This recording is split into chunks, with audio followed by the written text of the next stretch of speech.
Larry, as always, there is no shortage of timely topics to discuss. So let's plunge right in. I'm not going to start with Petraeus, but this is our first Kop Talk since the national and state elections of 2012. What do you think are some of the Jewish, quote-unquote, takeaways from the election? Were there any major surprises or shifts in the Jewish voting profile?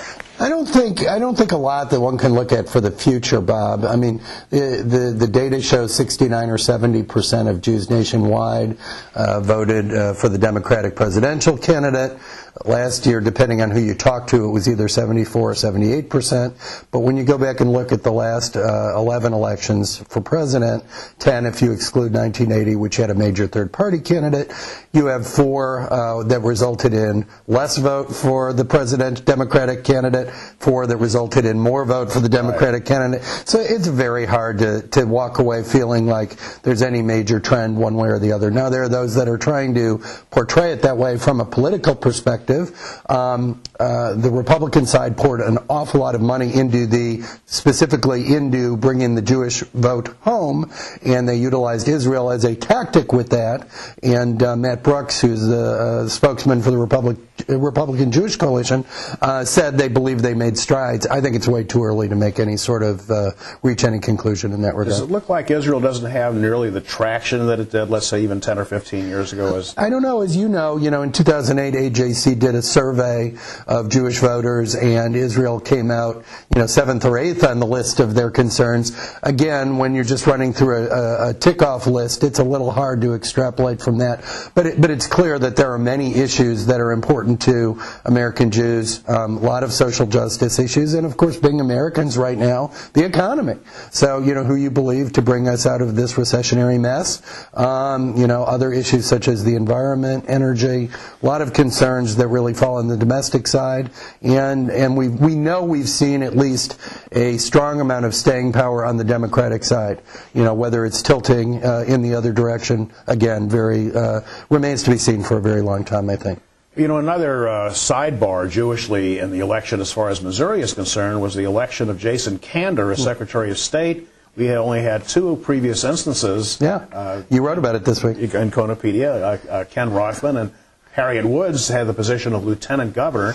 But Jason Kander would be the 3rd since Missouri was admitted as a state in 1821. And Jason Kander has a different profile. I mean, he's a very young man. He's an Afghanistan war hero. Mm-hmm. He seems to appeal to a wide swath of constituencies.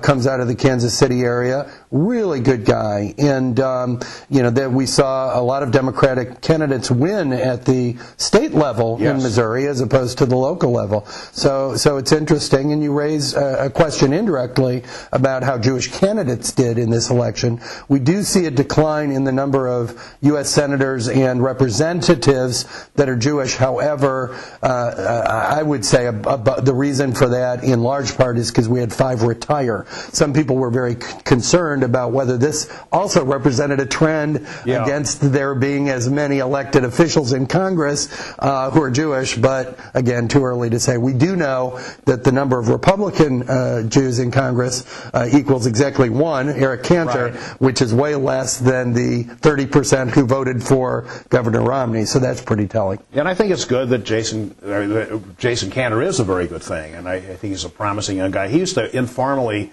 caucus with what they called the so-called Jewish caucus or the Progressive Caucus at the state legislature. I think Stacey Newman was reelected. Mm-hmm. Fortunately, Susan Carlson was knocked out of the box because they were Jill Shipp was uncontested. Exactly. So that it seems like the number of Jewish and Jake Zimmerman is now the county assessor, correct, an up-and-coming guy. Yeah. But we also saw the election of Claire McCaskill. Mm-hmm. I think the Todd Aiken statement on rape turned off a lot of people, even among those who were identified as Republicans or more conservative. Because you see a decline in the efficacy of social issues like gay marriage and issues around the right to choose versus the right to life group has diminished as an issue.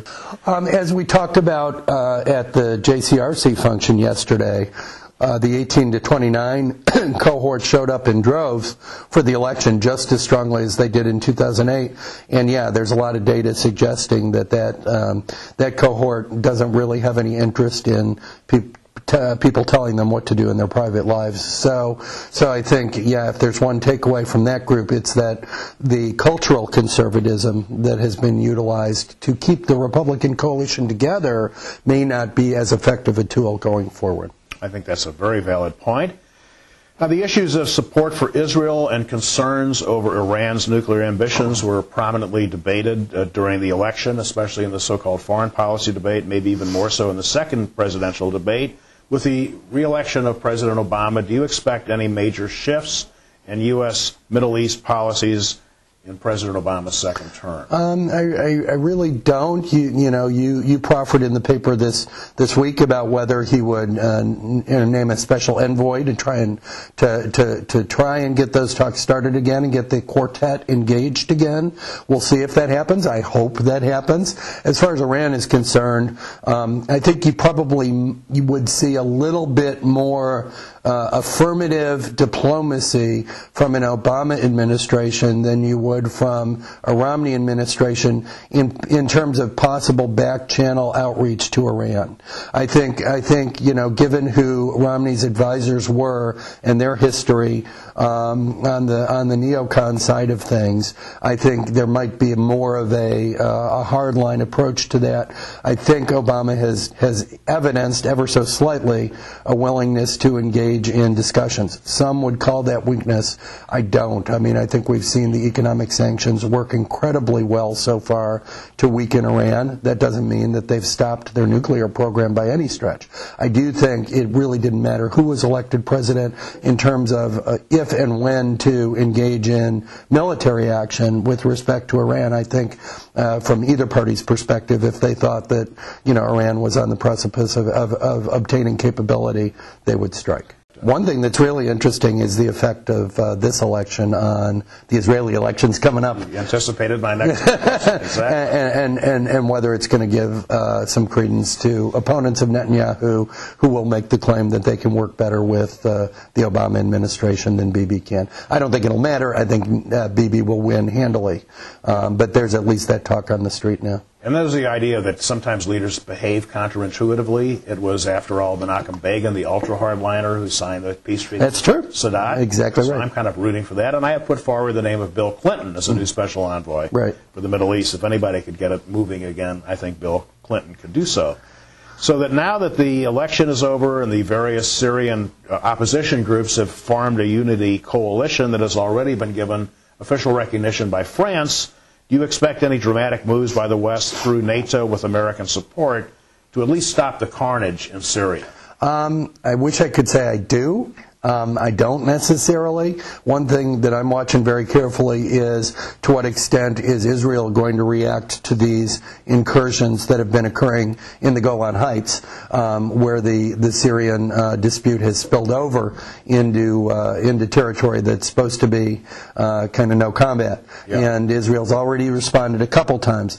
There's no question to me that if that continues, the thing could conflagrate where the international community would have no choice but to come in, because then it would be an international dispute. What do you think? Well, there's already 38,000 now is the estimated killed. 11,000 refugees spilled across the border just last weekend. And I think it cries out for at least a no-fly, no-drive zone. Certainly no boots on the ground. Right. And I agree that this is the first time since the end of the Yom Kippur War that border had been completely quiet. It had been incredible. So it's very serious. Yeah. Any other thoughts as we approach the Thanksgiving and Hanukkah? Very sad about the General Petraeus situation, because he's one of the few guys out there who has received universal accolades, for his military efforts, for his intelligence and insightfulness, and it's just sad to see a fallen hero like that. And, of course, we've had others who have had similar falls who have come back to make solid contributions. Like your proposed envoy, Bill Clinton. It was a prime example. Yeah. And even King David in the Bible. That's right. After his three straight. Well, Larry, another session can be put to sleep for Kop Talk until next time. And we want to wish all of our viewers and readers a very happy and blessed Thanksgiving and a very happy and festive Hanukkah. You too, and so long.